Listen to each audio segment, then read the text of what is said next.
Butterfly in the sky, I can go twice as high.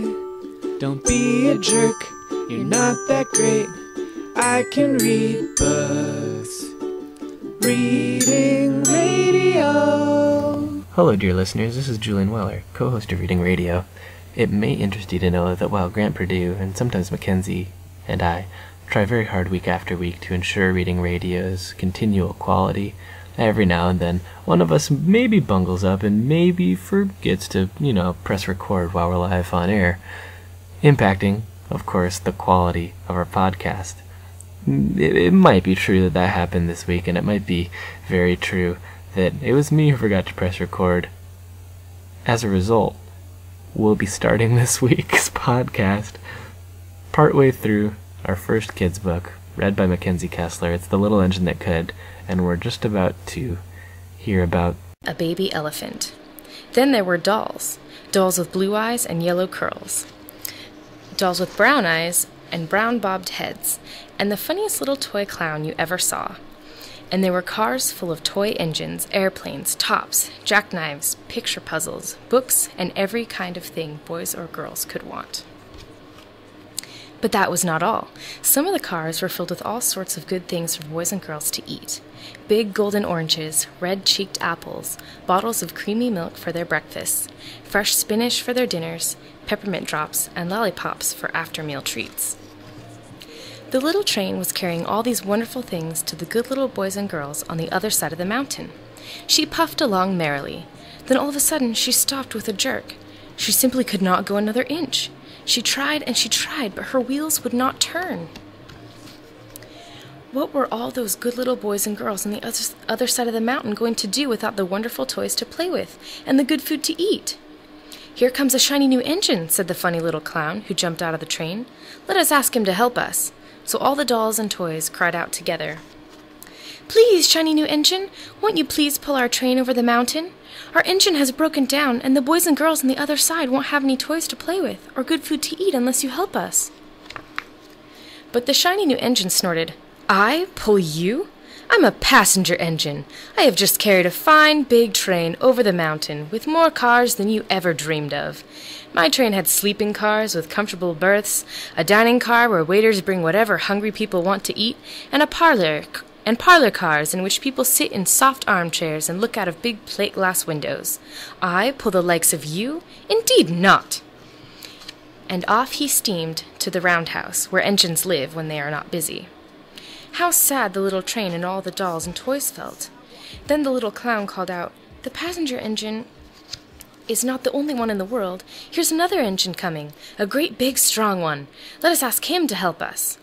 The little toy clown waved his flag, and the big strong engine came to a stop. "Please, oh please, big engine," cried all the dolls and toys together. "Won't you please pull our train over the mountain? Our engine is broken down, and the good little boys and girls on the other side won't have any toys to play with or good food to eat unless you help us." But the big strong engine bellowed, "I am a freight engine. I have just pulled a big train load with big machines over the mountain. These machines print books and newspapers for grown-ups to read. I am a very important engine indeed. I won't pull the likes of you." And the freight engine puffed off, indignantly, to the roundhouse. The little train and all the dolls and toys were very sad. "Cheer up," cried the little toy clown. "The freight engine is not the only one in the world. Here comes another. He looks very old and tired, but our train is so little, perhaps he can help us." So the little toy clown waved his flag, and the dingy, rusty old engine stopped. "Please, kind engine," cried all the dolls and toys together, "won't you please pull our train over the mountain? Our engine is broken down, and all the boys and girls on the other side won't have any toys to play with or good food to eat unless you help us." But the rusty old engine sighed, "I'm so tired. I must rest my weary wheels. I cannot pull even so little a train as yours over the mountain. I cannot. And off he rumbled to the roundhouse, chugging, "I cannot. Then indeed the little train was very, very sad, and the dolls and toys were ready to cry. But the little clown called out, "Here is another engine coming, a little blue engine, a very little one. Maybe she will help us." The very little engine came chugging merrily along. When she saw the clown's flag, she stopped quickly.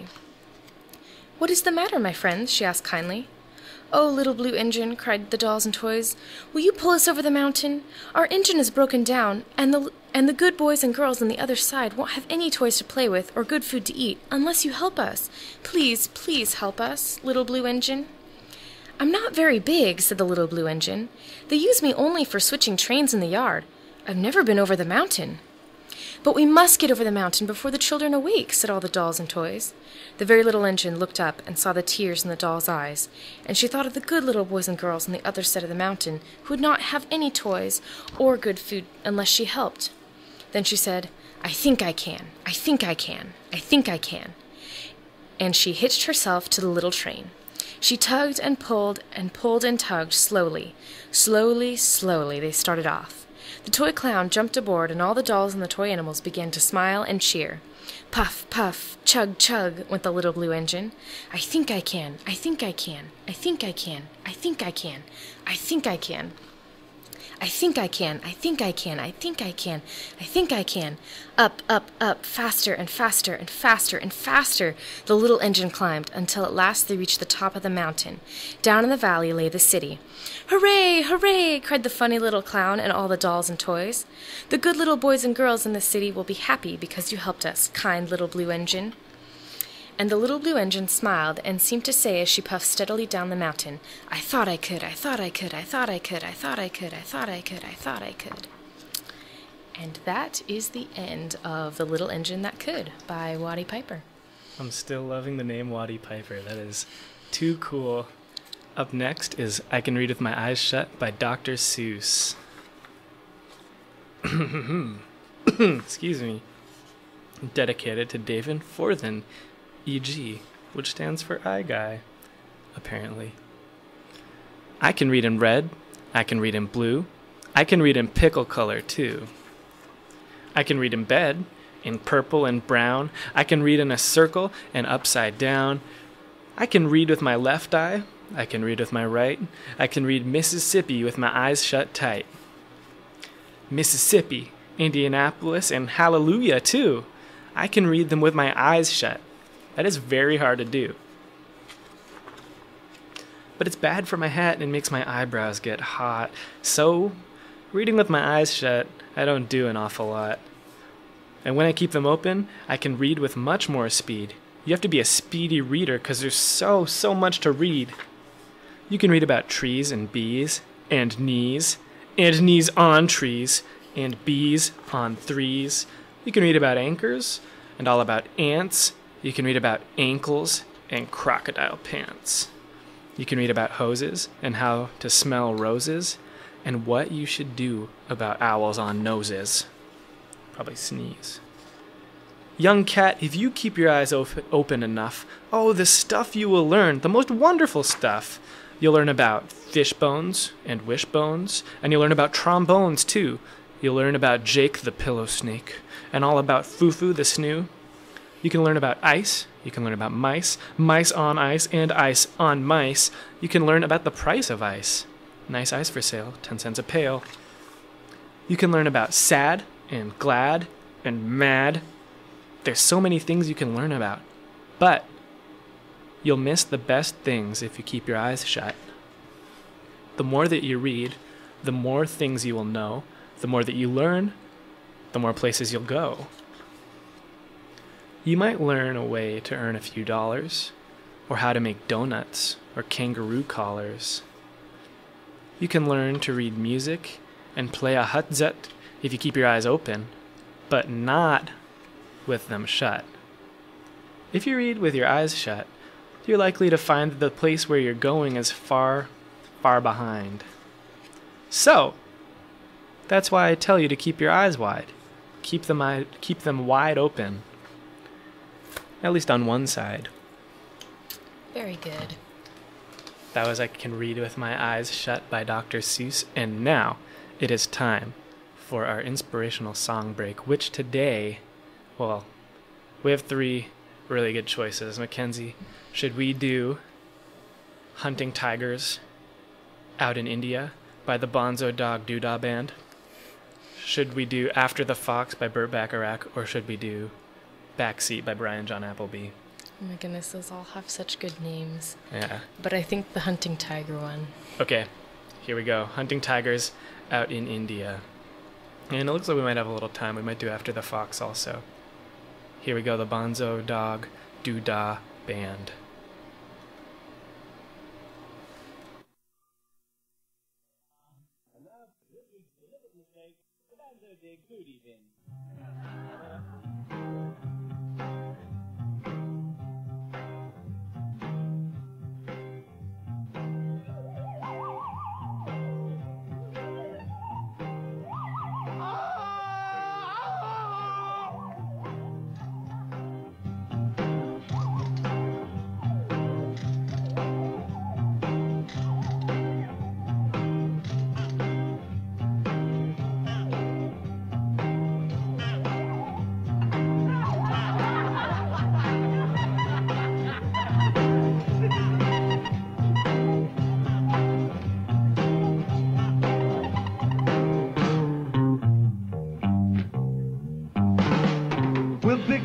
Tigers, table manners have no place.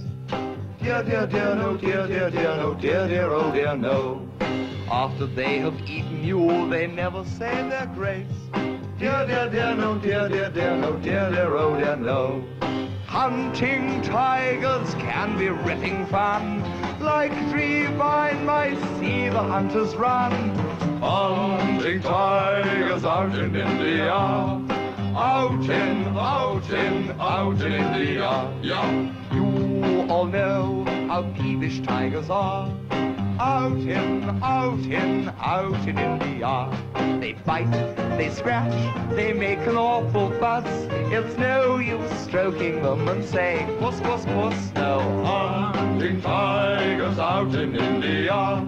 Out in India, yeah. By Jove, Carruthers, I'm awfully frightened. Frightened, be like me. But you're shaking all over. I'm not shaking, I'm just doing the shimmy, that's all.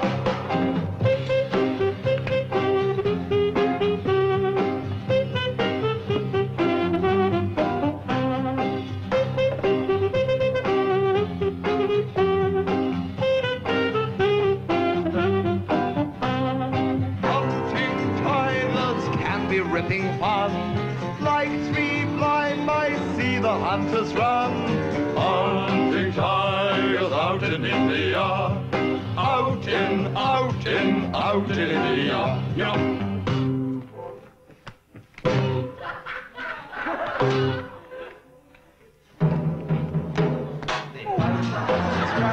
They make an awful fuss. It's no use stroking them and saying, puss, puss, puss. No hunting tigers out in India. Out in India, yeah. You all know how peevish tigers are. Dear, dear, dear, no, dear, dear, dear, no, dear, dear, oh dear, no. Don't care in what part of you they fix their fretwork sets. Dear, dear, dear, no, dear, dear, dear, no, dear, dear, oh dear, no. Tigers don't go out on rainy nights. They've no need to whet their appetites. Hunting tigers out in India. Out in India, yeah. La, la, la, la, la. Plonk-a-titty, plonk, plonk, titty, plonk, plonk. Sorry.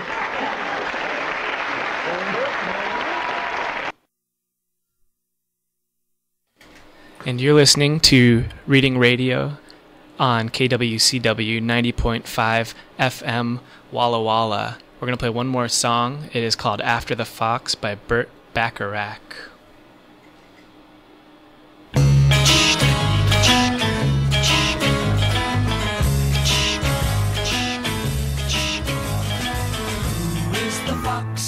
I am the fox. Who are you? I am me. Who is me? Me is a thief. You bring your poor, poor mother grief. So after the fox, off to the hunt with chains and locks. So after the fox, someone is always chasing after the fox.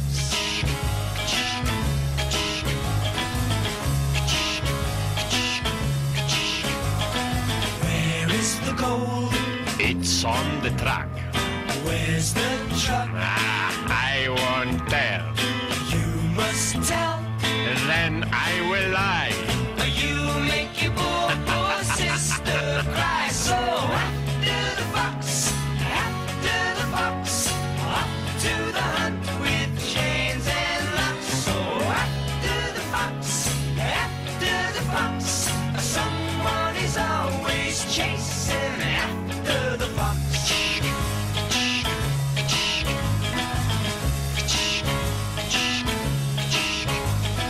Why do you steal? So I'll be rich. Why not work? Work is hard. You'll be caught. I never fail. All little crooks wind up. Not me, not me, eh? So after the fox, up to the hunt with chains and locks. So after the fox, someone is always chasing after the fox. After the fox.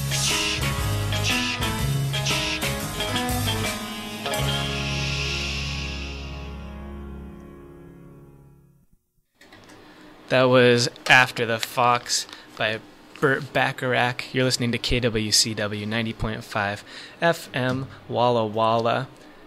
And this is Reading Radio.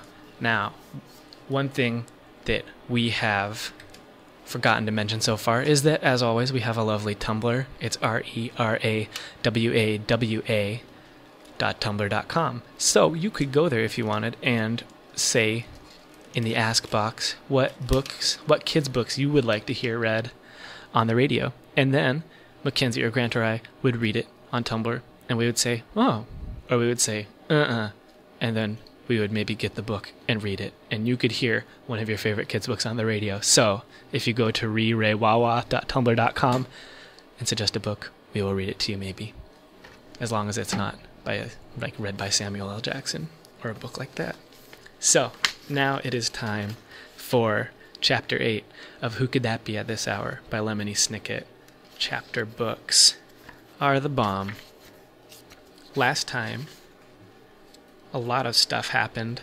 Lemony Snicket met... Oh, I'm trying to find my place. I'm so sorry, listeners. Last time, Lemony Snicket met a mysterious girl named Ellington Faint, who helped him lie to the police when they came looking for him after he'd dropped off the Hawser when he'd been helping S. Theodora Markson steal the statue of the Abominating Beast from the Malahan Lighthouse. In the end, here we go. Now, Chapter 8. It's going to get even crazier. The plot has been thickening, and now it will be nearly opaque. Lemony has just returned to the Lost Arms to reconvene with S. Theodore Markson, who's been questioned by the officers Mitchum, and the officers have escorted Ellington and Lemony to a mailbox to drop off a package which the Abominating Beast is hidden in.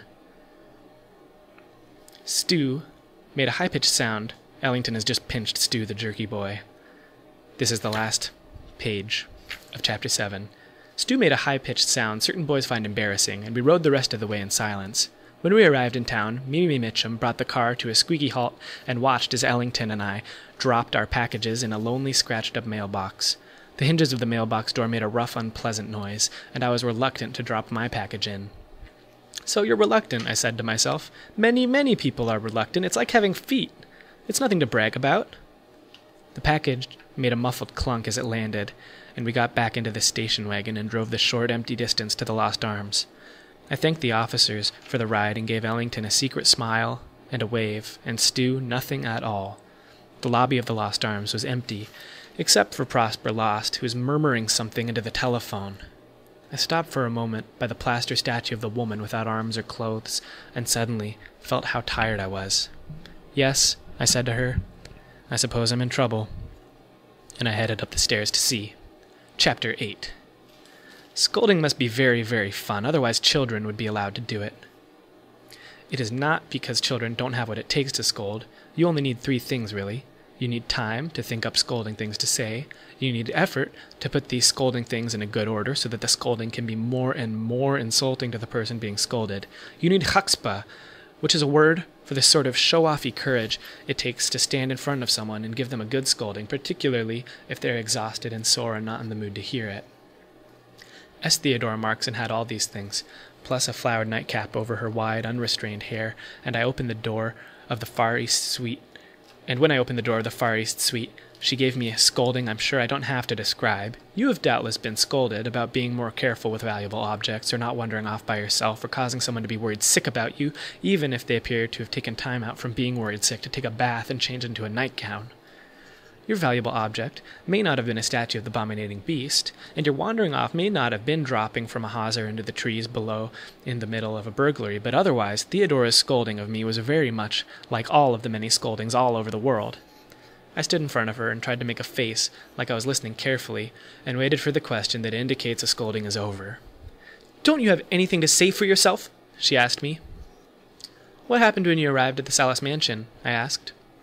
"Mrs. Salas was not at home," she said, "and someone had told the officers Mitchum that we were burglars.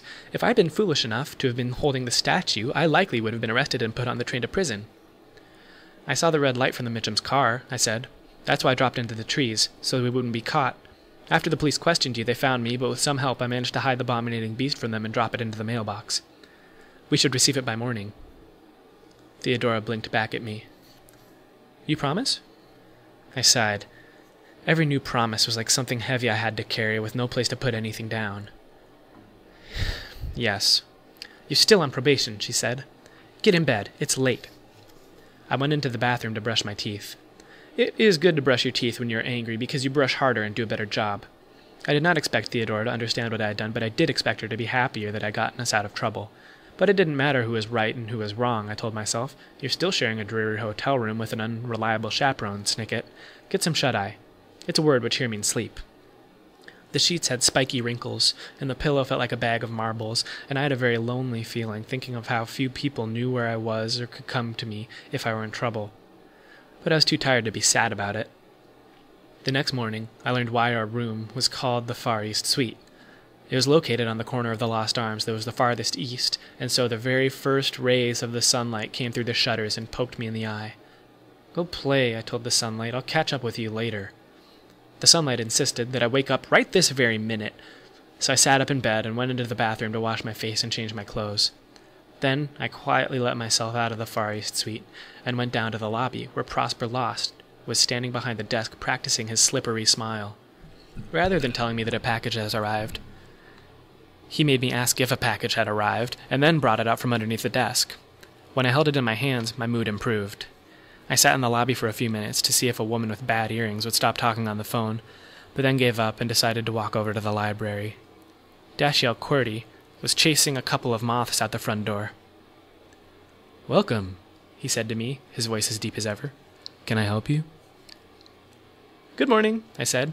"I don't think I need any help, thank you. I'm just looking for something to read." "Be my guest," he said. "If you can't find something you like, I'll be unpacking a new shipment of zoological books in a little while." "That reminds me," I said, as if I needed to be reminded. "Have you heard back from the Fourier branch about that book I ordered?" "But I Cannot Meet You at the Fountain, by that Belgian author?" he said.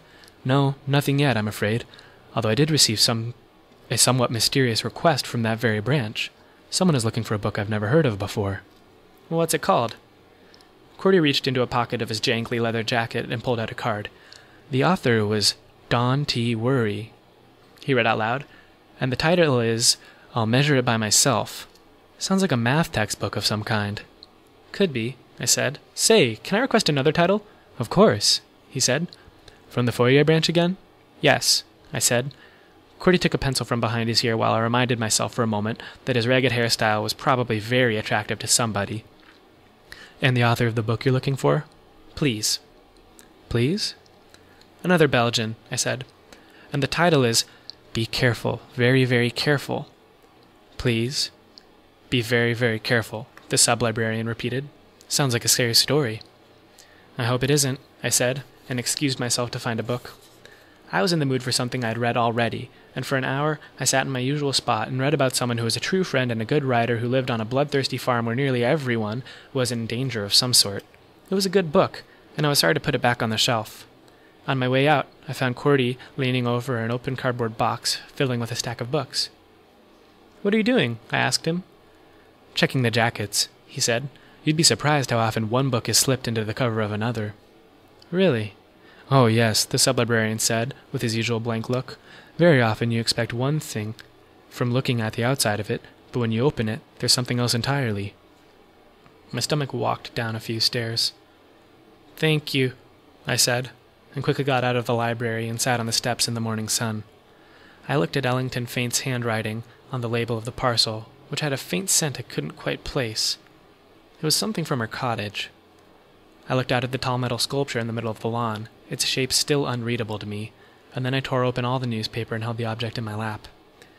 It was a bag of coffee, with a strong, earthy smell and a black cat stenciled on it. I looked at it for a long moment, and even opened the bag to see if the abominating beast was inside. Of course it wasn't.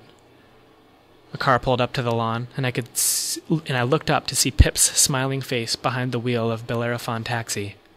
"Good morning, friend," he called to me. "I have a couple extra donuts from Hungry's. Want one with your coffee?" He was grinning at my bag, but I was in no mood to grin back. "Yes," I said. "And a ride?" "Got a tip?" "The Long Secret is a better book than the one that comes before it," I said, opening the back door. "How's that?" "That'll do," Pip said, although Squeak and I always preferred the one about the tap dancer and the lawyer. "They're all good," Squeak squeaked from the floor of the car. "Where are you going? The lighthouse again?" "That cottage near it," I said, as quickly as you can. "Handkerchief Heights?" Pip said, handing me a donut. "There's nobody there, friend." "Let's hope you're wrong," I said, and the taxi hurried down the quiet street. I looked out the window and chewed and tried to think. I like a donut, particularly glazed. It had been some time since I had read the one about the tap dancer and the lawyer. Ellington Faint had hardly glanced at the statue when it was right there on her table. I smoothed out the newspapers that had been wrapped around the bag of coffee and saw there were old pages of The Stained Lighthouse. This was an advertisement for a play performed by the Stained Players at the Stained Playhouse some years earlier, starring an actress smiling in a faded photograph. The actress was playing the part of the heroine, Leslie Crosby. Her name was Dame Sally Murphy. She didn't look happy to see me, either. By the time the taxi passed the Salas mansion, I was wiping the sugar off my fingers. But that was about all I knew that was about all I knew about what I was doing. I thanked the Bellerophon brothers and told them I hoped their father got better soon, and then I ran through the trees until I was standing at the door of the cottage.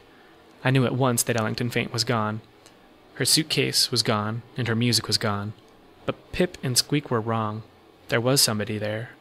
The door was open, and Moxie Mallahan was standing in the middle of the room. "Lemony Snicket," she said to me, and stepped toward her typewriter. It lay ready on the table where I'd been offered coffee just the night before. "What's the news, Moxie?" I asked. "You tell me," Moxie said. "You're the one who called and told me to meet you here." "I did no such thing." "Snicket, stop fooling. I talked to you myself just a few minutes ago. You told me that you had the solution to the mystery of the abominating beast, and to hurry down to Handkerchief Heights with my father." "Is he here too?" "I couldn't wake him. What's going on?" "That wasn't me on the phone," I said, and tried to think. My first thought was that Stu had phoned, pretending to be me, because he just seemed like that sort of person. "No, Snicket," I thought to myself. "Whoever called is interested in the abominating beast, but the only people interested in it are Theodora and Mrs. Salas, or, in other words, the woman who is going to help you steal it and the woman who wants us to steal it in the first place. You're stuck. It makes no sense." "Do you think someone is trying to lure us here?" Moxie asked, looking around the cottage. "They were trying to lure you and your father out of your home," I said. "It's someone who's interested in that statue. They were hoping to steal it themselves while your house was empty." "But my house isn't empty, Snicket." "The trick didn't work," I said, "but it doesn't matter. The statue's not there anymore. But whoever called doesn't know that." "Do you know who it is?" I shook my head. "Well, someone's been lurking around," Moxie said. "Handkerchief Heights is supposed to be locked up tight, but it looks like somebody's been living here. Somebody's been using the coffee pot. Somebody's been drinking out of the cups, and somebody lit a fire with the wood that was piled up yesterday." "And somebody's been eating your porridge," I muttered, looking quickly around the room. "What?" "Nothing. Was someone using an old-fashioned record player, or a pair of binoculars, or a suitcase full of clothing?" "We never had anything like that here," Moxie said. "Why are you asking? What's going on? Who is here?" "I don't know," I said. And it was true. I'd talked to Ellington Faint, but I did not know what I knew about her. And you promised, Snicket, I told myself. You promised to help her. I stalked out of the cottage and found the ladder she'd used to get to the top of the tree, leaning against the side of the Handkerchief Heights.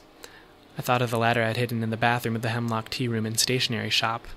If you hadn't put a ladder there, you wouldn't be here now, Snicket.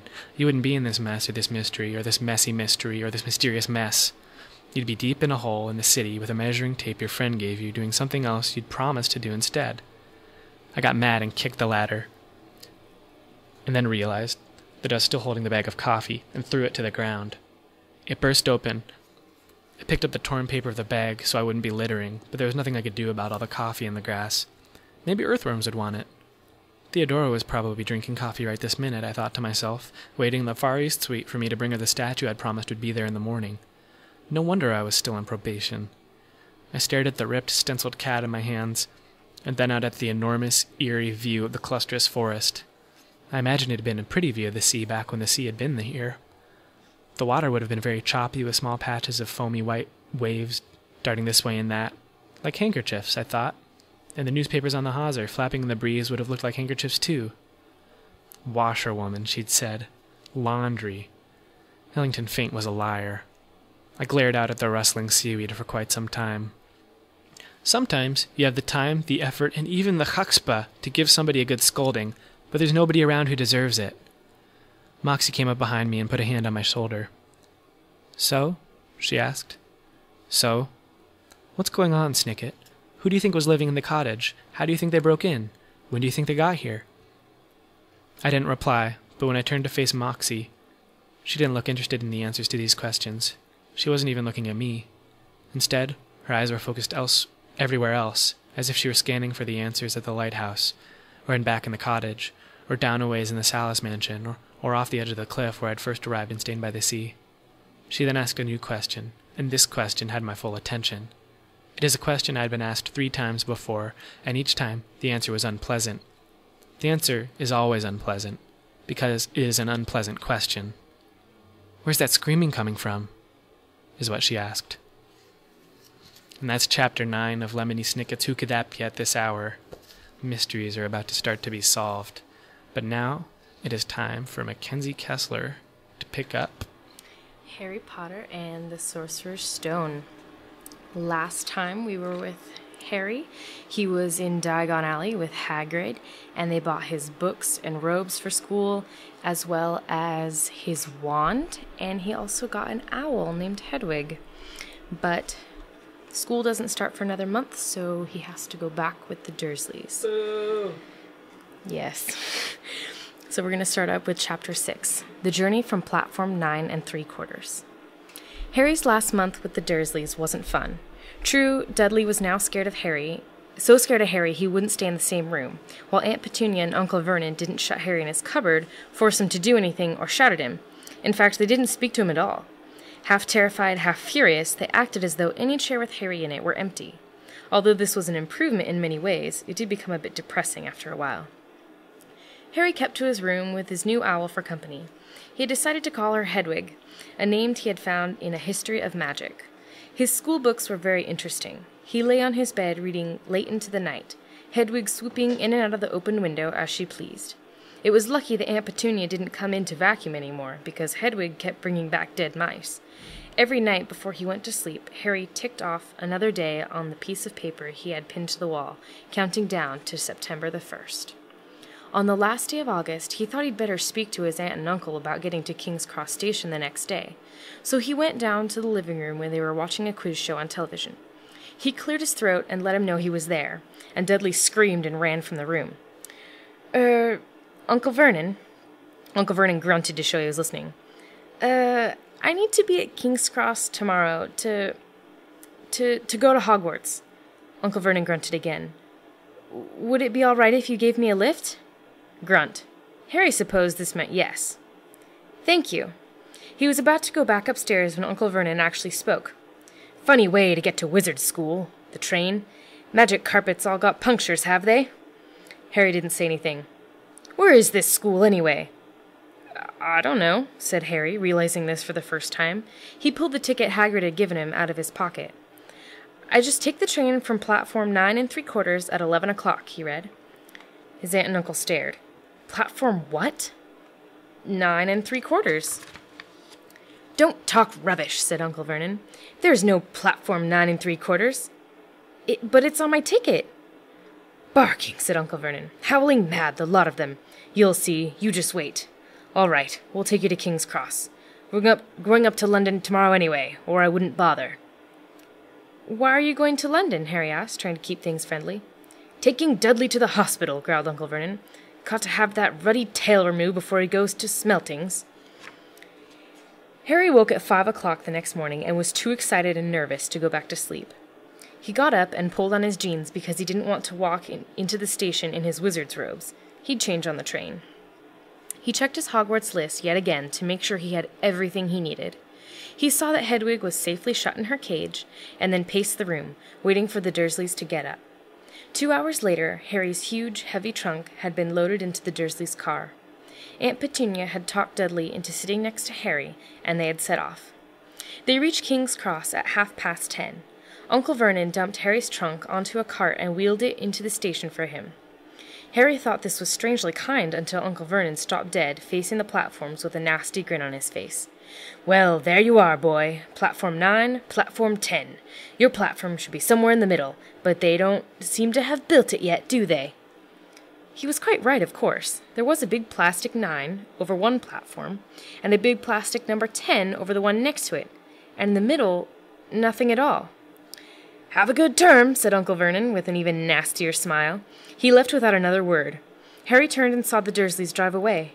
All three of them were laughing. Harry's mouth went rather dry. What on earth was he going to do? He was starting to attract a lot of funny looks because of Hedwig. He'd have to ask someone. He stopped a passing guard, but didn't dare mention platform 9 3/4. The guard had never heard of Hogwarts, and when Harry couldn't even tell him what part of the country it was in, he started to get annoyed, as though Harry was being stupid on purpose. Getting desperate, Harry asked for the train that left at 11 o'clock, but the guard said there wasn't one. In the end, the guard strode away, muttering about time-wasters. Harry was now trying hard not to panic. According to the large clock over the arrivals board, he had 10 minutes left to get on the train to Hogwarts, and he had no idea how to do it. He was stranded in the middle of a station with a trunk he could hardly lift, a pocket full of wizard money, and a large owl. Hagrid must have forgotten to tell him something you had to do, like tapping the third brick on the left to get into Diagon Alley. He wondered if he should get out his wand and start tapping the ticket inspector's stand between platforms 9 and 10. At that moment, a group of people passed just behind him, and he caught a few words that they were saying. "Packed with muggles, of course." Harry swung around. The speaker was a plump woman who was talking to 4 boys, all with flaming red hair. Each of them was pushing a trunk like Harry's in front of them. And they had an owl. Heart-hammering, Harry pushed his cart after them. They stopped, and so did he, just near enough to hear what they were saying. "Now, what's the platform number?" said the boy's number. 9 3/4, piped a small girl, also red-headed, who was holding her hand. "Mom, can't I go?" "You're not old enough, Ginny. Now be quiet." "All right, Percy, you go first." What looked like the oldest boy marched toward platforms 9 and 10. Harry watched, careful not to blink in case he missed it. But just as the boy reached the dividing barrier between the 2 platforms, a large crowd of tourists came swarming in front of him, and by the time the last backpack had cleared away, the boy had vanished. "Fred, you next," the plump woman said. "I'm not Fred, I'm George," said the boy. "Honestly, woman, you call yourself our mother. Can't you tell I'm George?" "Sorry, George, dear." "Only joking. I am Fred," said the boy, and off he went. His twin called after him to hurry up, and he must have done so because a second later he was gone. But how had he done it? Now the third brother was walking briskly toward the barrier. He was almost there, and then, quite suddenly, he wasn't anywhere. There was nothing else for it. "Excuse me," Harry said to the plump woman. "Hello, dear," she said. "First time at Hogwarts? Ron's new, too." She pointed at the last and youngest of her sons. He was tall, thin, and gangling, with freckles, big hands and feet, and a long nose. "Yes," said Harry. The thing is, I don't know how to get onto the platform," she said kindly, and Harry nodded. "Not to worry," she said. "All you have to do is walk straight at the barrier between platforms 9 and 10. Don't stop, and don't be scared you'll crash into it. That's very important. Best to do it at a bit of a run if you're nervous. Go on now, before Ron. Okay, said Harry. He pushed his trolley around and stared at the barrier. It looked very solid. He started to walk toward it. People jostled him on their way to platforms 9 and 10. Harry walked more quickly. He was going to smash right into that barrier, and then he'd be in trouble. Leaning forward on his cart, he broke into a heavy run.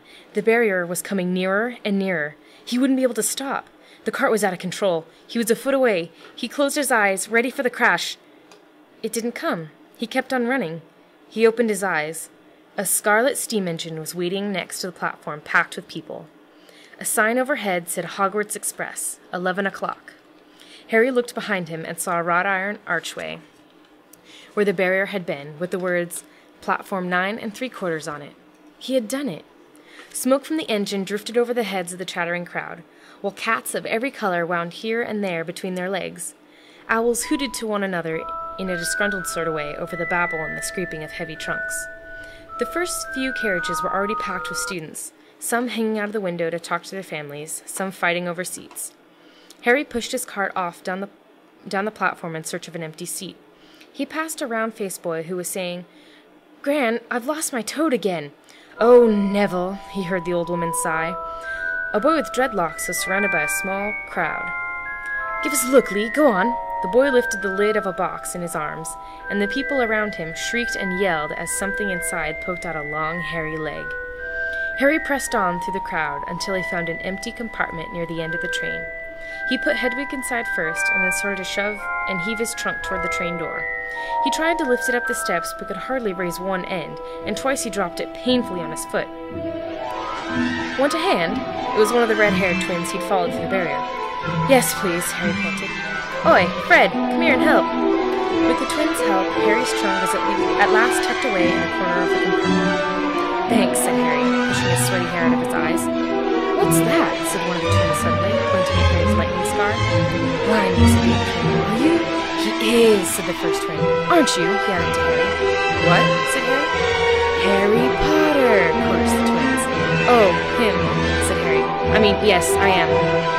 The two boys gawked at him, and Harry felt himself turning red. Then, to his relief, a voice came floating through the train's open door. "Fred, George, are you there?" "Coming, Mom." With a last look at Harry, the twins hopped off the train. Harry sat down next to the window, where, half hidden, he could watch the red-haired family on the platform and hear what they were saying. Their mother had just taken out her handkerchief. "Ron, you've got something on your nose." The youngest boy tried to jerk out of the way, but she grabbed him and began rubbing the end of his nose. "Mom, get off!" He wriggled free. "Ah, has Ickle Ronnie got something on his nosy?" said one of the twins. "Shut up," said Ron. "Where's Percy?" said the mother. "He's coming now." The oldest boy came striding into sight. He had already changed into his billowing black Hogwarts robes, and Harry noticed a shiny silver badge on his chest with the letter P on it. "Can't stay long, Mother," he said. "I'm up front. The prefects have got 2 compartments to themselves." "Oh, are you a prefect, Percy?" said one of the twins with an air of great surprise. "You should have said something. We had no idea."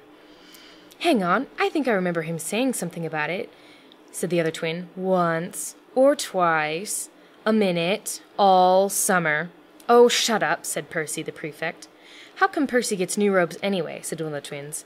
"Because he's a prefect," said their mother fondly. "All right, dear. Well, have a good term. Send me an owl when you get there." She kissed Percy on the cheek and left. Then she turned to the twins. "Now you two, this year, you behave yourselves. If I get one more owl telling me you've blown up a toilet or—" "Blown up a toilet? We've never blown up a toilet. Great idea, though. Thanks, Mom. It's not funny. And look after Ron." "Don't worry. Ickle Ronnikins is safe with us." "Shut up," said Ron again.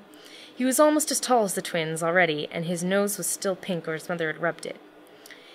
"Hey, Mom, guess what? Guess who we just met on the train?" Harry leaned back quickly so they couldn't see him looking. "You know that black-haired boy who was near us at the station? Know who he is?" "Who?" "Harry Potter!" Harry heard the littlest girl's voice. "Oh, Mom, can I go on the train and see him? Mom, oh, please!" "You've already seen him, Jenny, and the poor boy isn't something you goggle at in a zoo. Is he really, Fred? How do you know?" "Asked him. Saw his scar. It's really there, like lightning." "Poor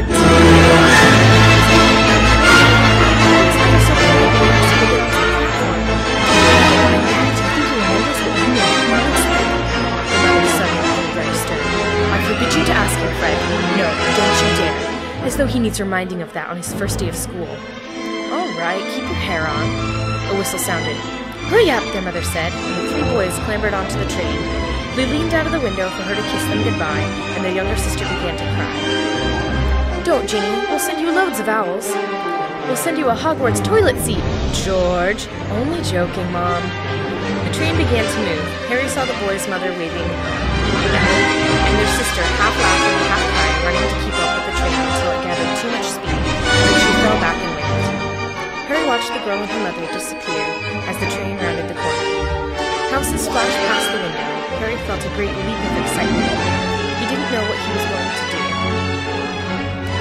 He didn't know what he was going to do, but it had to be better than what he was leaving behind. The door of the compartment slid open, and the youngest red-headed boy came in. Anyone sitting there? He asked, pointing at the seat opposite Harry. Everywhere else is full. Harry shook his head, and the boy sat down. He glanced at Harry and then looked quickly out the window, pretending he hadn't looked. Harry saw he still had a black mark on his nose. Hey, Ron. The twins were back. Listen, we're going down the middle of the train. Lee Jordan's got a giant tarantula down there. Right, mumbled Ron. Harry, said the other twin, did we introduce ourselves? Fred and George Weasley, and this is Ron, our brother. See you later, then. Bye, said Harry and Ron. The twins slid the compartment door shut behind them. Are you really Harry Potter? Ron pointed out. Harry nodded. Oh, well, I thought it might be one of Fred and George's jokes, said Ron. Have we really got, He pointed at Harry's forehead. Harry pulled back his bangs to show the light on his eye. Non-stick. That is all.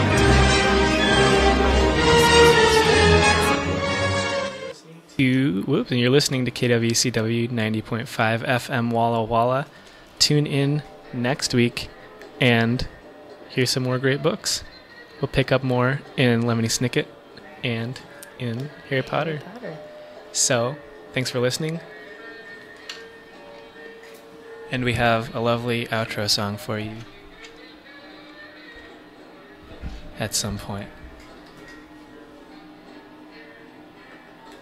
No, we don't. We're just gonna stop now.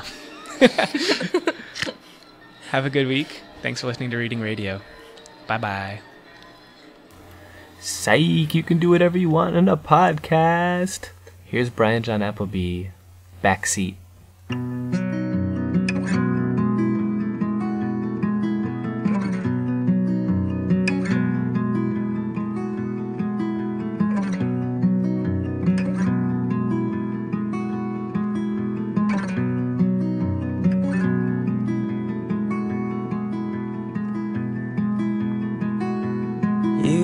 Hiding in the backseat of my Lincoln,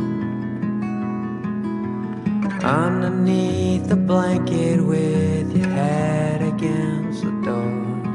And I was already halfway through Ohio when I heard your soft voice singing to a song on the radio.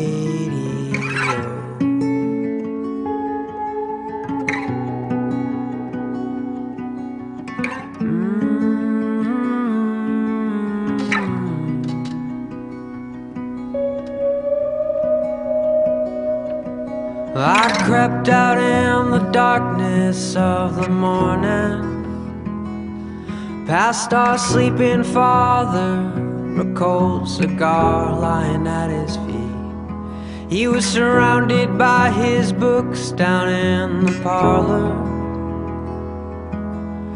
filled with all the words that he had wanted us to read.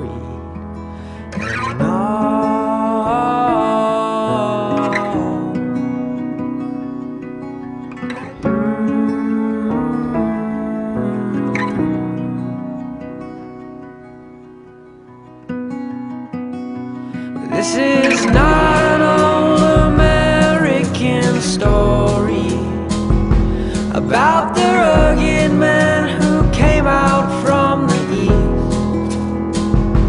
And I am not some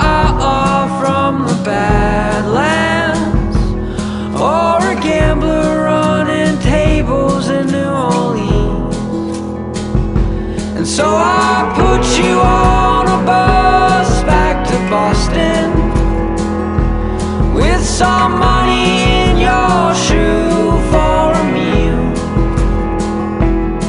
and I turned my car in the other direction,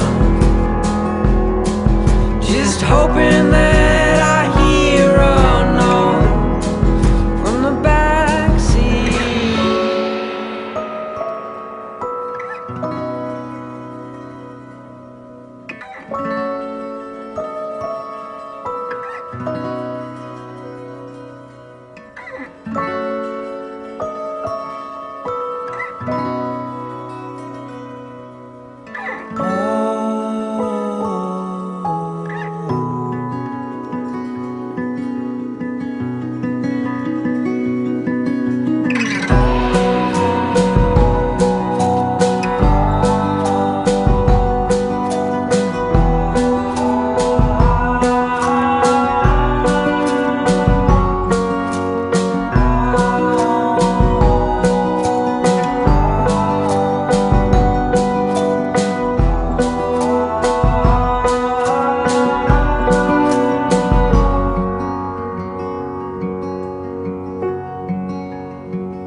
Thanks for listening.